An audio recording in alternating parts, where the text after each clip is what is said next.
이동 도당동 역곡 1, 2동을 지역구로 하고 있는 국민의힘 광래경 의원입니다. 중식을 다들 지금 원하시는 것 같아서 약간 부담스럽고 간단하게 하겠습니다. 간단하게 해서 5개를 했는데 일단 하나 빼고요. 4개만 질문하겠습니다. 일단 그 연주 하나 좀 틀어주세요. 그 연주도 제가 원래 1분을 들려드리려고 했는데 잠깐 틀어주시기 바랍니다.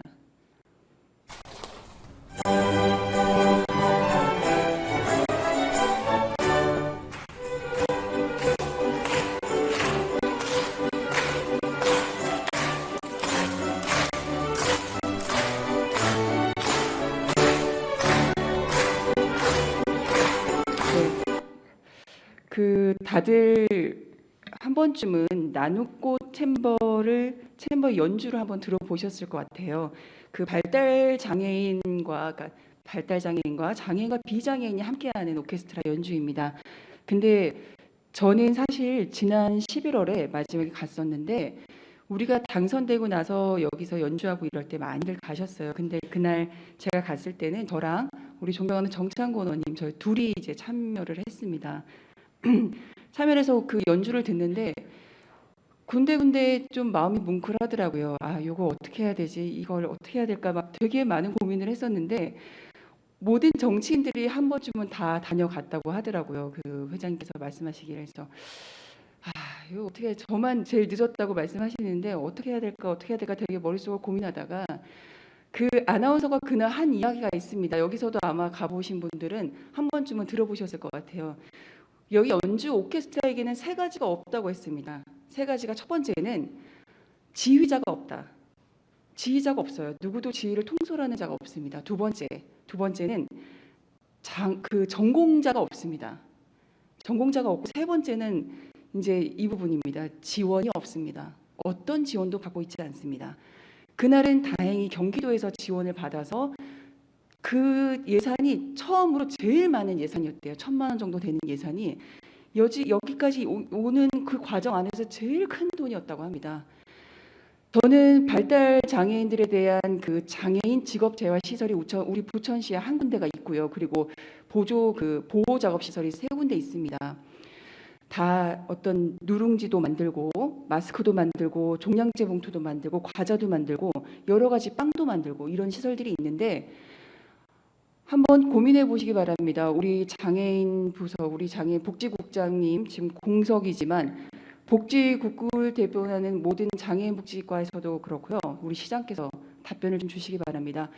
발달 장애인들이 함께하는 이 연주를 장애인 직업으로 인정을 하고 그 오케스트라를 단원으로서 어떤 확장하고 그 발달 장애인의 역할이나 일이 꼭 누룽지나 꼭 마스크나 그러지 않아도 되거든요. 이 연주하는 게 이 아이들의 그 자랑스러운 직업이 될 수 있습니다. 발달 장애인들을 함께하는 비장애인과 장애인이 함께하는 꼭 특정 오케스트라를 이야기하는 것이 아니라 이 연주하는 아이들에게 직업으로서 성장할 수 있는 기틀을 마련할 수 있는지 그 부분에 대해서 시장께서 검토해 주시기 바랍니다. 그래서 꼭 답변을 주시기 바랍니다.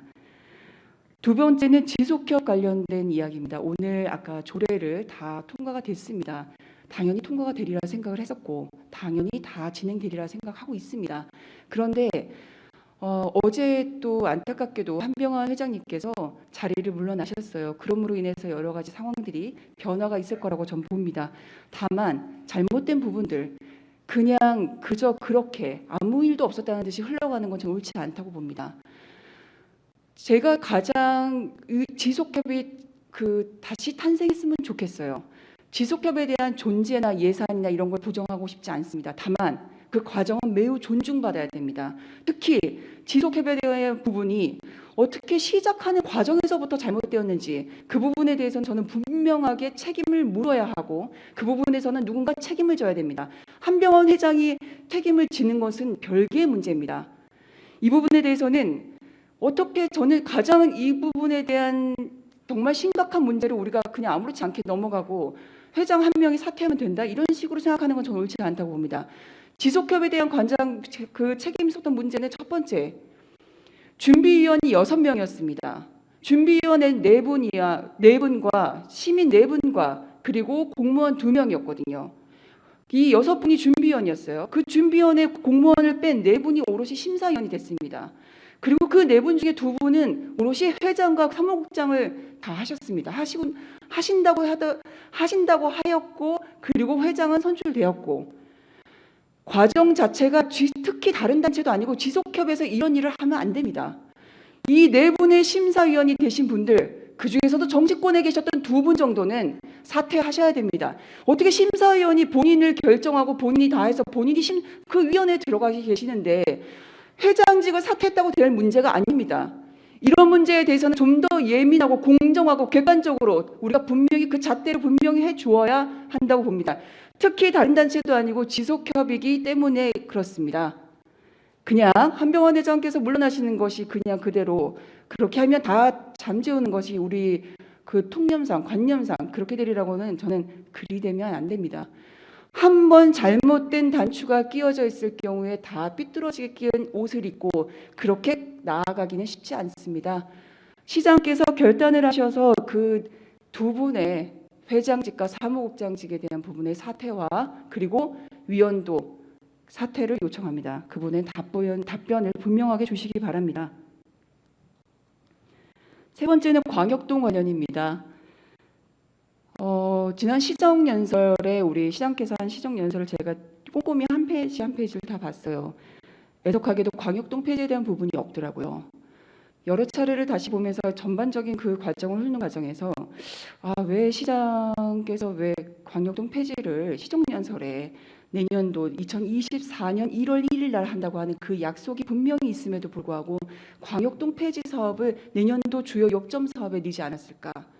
그 부분이 매우 궁금했는데 묻겠습니다. 시장께서 왜 넣지 않았는지, 그 광역동 폐지에 대한 부분을 어떻게 고려하고 계신지 그 부분에 대해서 분명하게 행정적인 답변이 아닌 시장의 말을 듣고 싶습니다. 특히 지난번에 전 2번째 요청합니다. 시장께서는 분명히 이 민주당 정권에서 결정한 광역동 추진에 대한 문제에 대해서 지금 시장은 아무것도 결정한 바에 해당되진 않지만 그 정당의 책임자로서 정당의 시장의 책임자로서 분명히 사과를 다시 한번 요청합니다. 사과를 해야 되는 이유는 내가 잘못하지 않더라도 그 정당의 책임자로서 책임을 분명하게 묻고 그리고 앞으로 해 나가야 될 일을 분명하게 약속하는 그 과정으로 사과를 요청하였습니다. 그런데 아직도 하지 않았습니다. 그리고 오늘 이학한 의원께서 발의하신 내용이 무엇이 두려워서인지는 잘 모르겠지만 행정사무조사를 하자는 그 취지의 발의도 오늘 부결됐습니다. 그것 또한 민주당 전체 의원께서 반대하셔서 부결됐습니다. 민주당이 추진해서 만든 광역동 문제는 민주당이 책임지고 이번에도 행정사무조사를 하지 않았고 아무것도 책임을 묻지 않는 이 과정에서 광역동을 추진하는 것은 저는 옳지 않다고 봅니다. 먼저 시장께서 다음번 답변하실 때 꼭 사과를 부탁드리겠습니다. 이것은 야당의 의원으로서 요청하는 것이 아닙니다. 부천 시민의 한 사람으로서 지금 시장이 썼던 그 예산과 앞으로 집행할 예산 1,000억이 넘습니다. 시장님. 사과하셔야죠. 이 막대한 예산과 막대한 행정력 불편과 막대한 시민의 불편을 이렇게 초래해놓고서 아무 일도 없었다는 듯이 그렇게 흘러가는 것은 옳지 않습니다. 꼭 사과를 요청합니다. 스스로 말씀하시기 어려우시면 문서에라도 분명히 부천 시민에게 사과를 요청합니다. 광역동에 대한 문제 한 가지 더 주문을 하겠습니다. 광역동에 대한 문제를 살펴보다 보니까 결국은 제 지역구를 포함하고 있는 구 원미 구청에 대한 복원에 대한 이야기를 안 할 수가 없습니다. 제가 행정국장께도 애를 쓰시면서 답변을 하셨는데 답변할 길이 없는 답입니다. 지금 도시재생혁신지구 부천혁신파크 조성 사업 추진 중입니다. 아시죠? 다시 이야기하면 원미구청과 그 옆에 있는 만화정보센터를 다 부시고 다시 짓겠다는 것입니다. 예산은 1,860억이고요. 그중에 그건 공모사업입니다. 공모사업인데 국비는 250억 들었고요. 도비는 50억입니다. 오롯이 시가 부담해야 되는 게 1,560억입니다. 1,560억은 아마 이게 2021년도에 추진된 예산이니까 지금은 또 올라가겠죠. 아마 한 1,700억 정도 되겠죠. 그 과정에서 1,700억 거기까지 줬습니다. 1,700억 예산 중에 우리 시가 부담해야 되는 1,700억 예산 중에 또 빠져있는 예산이 있습니다. 여기 원미구청, 구원미구청에 11개의 시설이 들어가 있고 원미 만화정보센터에 지금 3개의 시설, 총 14개의 시설이 갈 곳이 없습니다. 어떻게 하실 건가요? 답을 누가 주셔야죠. 맨날 부서들이 모아서 뭐 하는지 압니까? 재산활용과 너네 담당이니까 빨리 갈 곳을 잘라. 도시재생과 너네가 추진했으니까 너네가 노력을 해야지. 각 부서들 11개 만나서 맨날 뭐 하는 줄 압니까? 이주계획 수립 중입니다. 이건 그렇다 쳐요. 또 14개 갈 곳이 없어요. 그러면 이제 2024년 시장이 주장하는 1월 1일 날 원미구청은 도대체 어디다 세울 건가요? 이거 부셨어요. 내년에 잘 돼서 부셨어요. 14개 다 나와서 부셨어요. 2024년 1월 1일 날 원미구청 어디다 하실 건가요? 대안을 내셔야죠. 대책을 주셔야죠. 그 대책을 주셔야지 뭔가 발표를 하셔야지 네가 옳다 내가 옳다 네가 그러다 내가 그러다를 이야기하는데 시장이 아무것도 발표하지 않고 있습니다. 그런데 광역동은 2024년 1월 1일 날 한다고 약속했습니다. 이야기를 해주세요. 광역동 어떻게 할 건지. 원미구청 어떻게 할 건지 얘기해 주시고요. 그리고 원미구청 안에 들어가 있는 이 시설도 다 어떻게 할 건지 제발 이야기 좀 해주십시오. 시장이 이야기하지 않으면 다 국장들만 모조리 불러다가 깨집니다. 시장이 발표해 주세요. 누가 어디로 갈 것인지. 그래서 원미구청 자리에는 어떻게 다시 복원하고 복원할 수 없는 기간 동안은 그럼 어떤 대안을 가지고 우리가 있는지 알아야 예산이 나오죠. 그래야 예산이 광역동에 얼마가 쓰였는지 나오지 않겠습니까? 총괄적으로 이번에 보고해 주시기 바랍니다. 네 번째, 저는 제가 2018년 처음 초선 의원이 되었을 때 부천 도시공사 안에 있는 꼬마 스포츠단을 제가 없애는 것이 옳다라고 주장을 했더니 그때 선배 의원께서 말씀하셨습니다. 너 아마 그 집단 민원 때문에 못 살 것이다. 그리고 너는 시연에 떨어질 것이다. 그 다음에 시연에. 근데 그 말이 머릿속에 무척 맴돌았는데 꼬마 스포츠단이 없앴습니다. 되게 갈등이 많았는데 그때 그 시정 질문을 통해서 도시공사에서 운영하는 꼬마 스포츠단이 잘못됐다는 것을 이야기하고 그것에 대해서 시정을 요구하면서 그 꼬마 스포츠단이 문제점들을 파악하니 진짜 그게 인정이 돼서 없어졌는데 사실은 제가 오늘도 이 건을 이야기하면서 여러 가지 갈등 속에서 해야 되나 말아야 되나 사실은 모르겠습니다. 이미 그 행정감사 때 되게 그 얄팍하게 제가 지적한 부분이 있었는데 독점 계약한 3종 세트에 대해서 오늘 좀 말씀드리겠습니다. 저는 옳지 않은 거는 옳지 않다고 이야기하고 뭐 제가 또 어떤 뭐 위협적인 일들이 있을지 모르겠지만 건축 폐기물 독점 업체를 이야기해도 되나요? 우관 개발이 있습니다. 어쩔 수 없죠. 하나밖에 없으니까요. 우리 부천시에 있는 관내 업체가 아닐 경우 시흥이나 다른 인근에서 할 경우 예산이 그 비용이 올라갈 테니까 어쩔 수 없죠. 어쩔 수 없기 때문에 어쩔 수 없이 합니다. 저는 근데 그건 옳지 않다고 봅니다. 어쩔 수 없기 때문에 어쩔 수 없는 그 오랜 세월 동안 이 기업으로부터 우리는 지난해 사진들을 제가 찾아봤습니다. 어떤 역할을 했는지도 우리 시에 어떤 이익을 줬는지도 우리 시와 어떻게 상생했는지도 어떻게 해서 우리 시의 선순환 구조를 가져왔는지 봤는데 제가 찾은 바로는 코로나 지원금으로 인한 1,000만 원 작년에 기부하셨습니다. 저는 그런 것을 이야기하고 싶지 않습니다.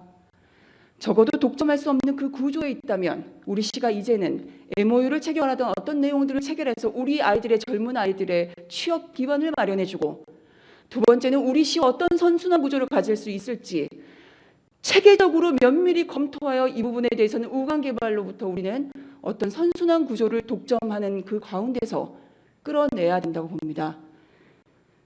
시장께서 이 부분에 대해서는 어떻게 계획할 수 있는지에 대해서 좀 보고해 주시고요. 답변해 주시고요. 첫 번째 우관 개발이 건축 폐기물 독점 업체였고요. 두 번째는 정보통신과에서 관리하는 정보통신과 365안전센터에서 관리하는 CCTV 통신 업체 다 동일한 대형 업체입니다. 주식회사 글로벌텔레콤 여기도 지난 4년 동안 이미 독점한 지 오래됐습니다. 아까 장혜영 의원께서 존경하는 장혜영 의원께서 말씀하신 그 고용 승계나 이런 합리적이지 않은 부분에 대한 업체와 동일합니다. 지식 기반 산업에 대한 부분은 협상에 의한 체결로 인해서 우리가 실제로 조달청을 통하든 어디로 하더라도 협상에 의한 계약이 체결됩니다. 그것을 반증하는 것이 아닙니다. 그것에 대해 불만을 갖는 것이 아니라 협상에 의한 체결 방법에 의해서 그렇게 체결이 된다면 어떤 모든 함께 참여할 수 있는 기관들을 오픈해 놓고 그렇게 들어오는 것이 옳습니다.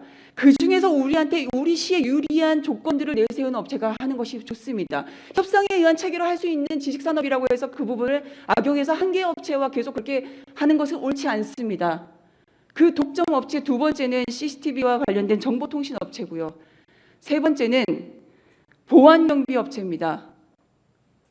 보안경비 업체 최근 4년간 오늘 전 장덕천 시장이 매우 여러 번 소환되시는데 최근 4년간 장덕천 시장이 있는 시절에 123건 중에 93건 약 80%가 한 개의 업체가 독점했습니다. 29개 부서에서 25개 부서가 이 한 개의 업체에 독점했습니다. 보안 업체가 없나요? 우광개발 어쩔 수 없다 합시다. 글로벌텔레콤 어쩔 수 없다 합시다. 보안경비 업체 한 개 업체가 아닙니다. 적어도 2013년, 2014년에는 4-5개 업체가 우리 부천시를 함께 관리했습니다. 건강한 경쟁과 건강한 기업들이 있었습니다. 부탁드리겠습니다. 적어도 비교 견적을 받아서 우리에게 어떻게 유리한지 정도는 살펴보고 이 기관을 선택했는지, 이 업체들을 선택했는지 그 과정들은 저는 존중되어야 된다고 봅니다. 신곡동의 홍성관 동장께서 유일하게 비교 견적을 받아서 타 업체를 선정하셨습니다. 매우 칭찬에 맞지 않고요. 이 부분에 있어서는 모든 부천시가 123건의 보안경비 업체를 계약해야 된다면 적어도 단 한 번쯤은 관성적으로 그냥 받을 것이 아니라 여기 앉아 계신 도시국장님뿐만 아니라 모든 국장님들이 다 그렇게 계약하셨습니다. 여러분 잘 살펴서 이 부분들을 어떻게 해소할 수 있는지 이번에 꼭 시장에서 답변해 주시기 바랍니다. 오랜 시간 경청해 주셔서 고맙습니다.